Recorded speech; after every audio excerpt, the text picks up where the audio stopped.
जय माता दी दोस्तों। तो आज हम आए हैं मां वैष्णो देवी सेवा समिति के 51 जोड़ों के सामूहिक विवाह में।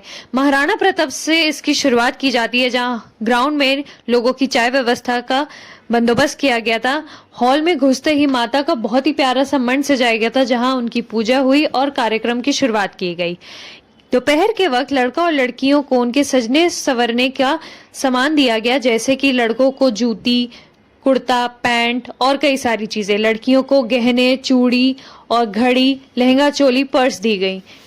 समिति के जेंट्स और लेडीज ने लड़का लड़की को ये सारा सामान दिया और वेरिफिकेशन करने के बाद उनका सिग्नेचर लिया।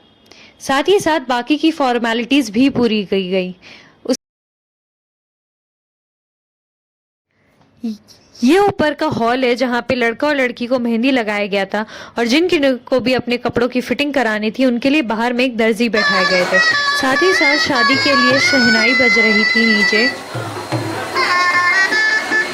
जो लोग भोजन कर चुके हैं कृपया हॉल खाली कर दें। जो भोजन इन सभी के बीच पेट पूजा का कार्यक्रम चालू था, क्योंकि उसके बाद सबको सज संवर के जाना था एसके मेमोरियल हॉल। तो आइए देखते हैं हम अपनी प्यारी प्यारी दुल्हन को।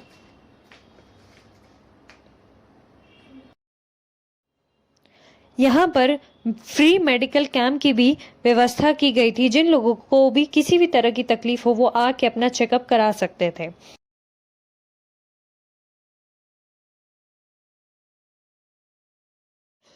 तो अब हम बढ़ते हैं एसके मेमोरियल हॉल की तरफ, जहां पे सारी व्यवस्था की गई है। तो ये है 51 मंडप। आइए अब हम उसके क्लोजअप व्यू देते हैं।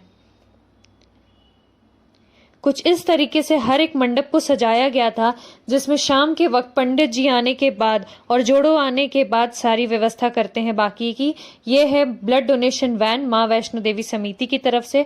और अब हम देखेंगे कि इनको घर बसाने के लिए क्या क्या चीजें दी जाती हैं। सिलाई मशीन, बकेट सेट, बर्तन सेट, श्रृंगार का सामान, साइकिल, बिस्तर, कंबल, हर वो चीज जो बेसिक नेसेसिटी होती है घर बसाने के लिए, वो सब दी जाती है। और अब फाइनली वो स्टेज जहाँ पर 51 जोड़े आएंगे, वरमाला करेंगे और माता जी का आशीर्वाद लेकर अपने जीवन की एक नई शुरुआत करेंगे। ये क्लोजअप व्यू है मंड की तरफ, जहाँ पे काफ़ी सुंदर से फूलों की डेकोरेशन की गई है और बहुत ही खूबसूरती से इसको दर्शाया गया है।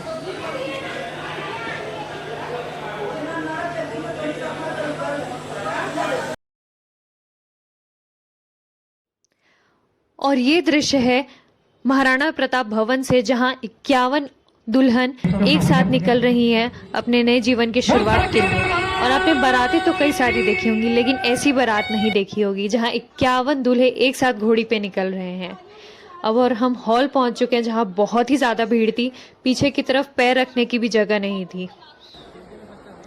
ये दूल्हा और दुल्हन स्टेज पे एंट्री करते हुए और अब एक दूसरे को वरमाला पहनाएंगे। वरमाला के बाद लड़का और लड़की को मंडप पर बैठाया जाता है, उनकी शादी करवाई जाती है और साथ ही साथ इस नेक कार्यक्रम की पूर्णाहुति होती है।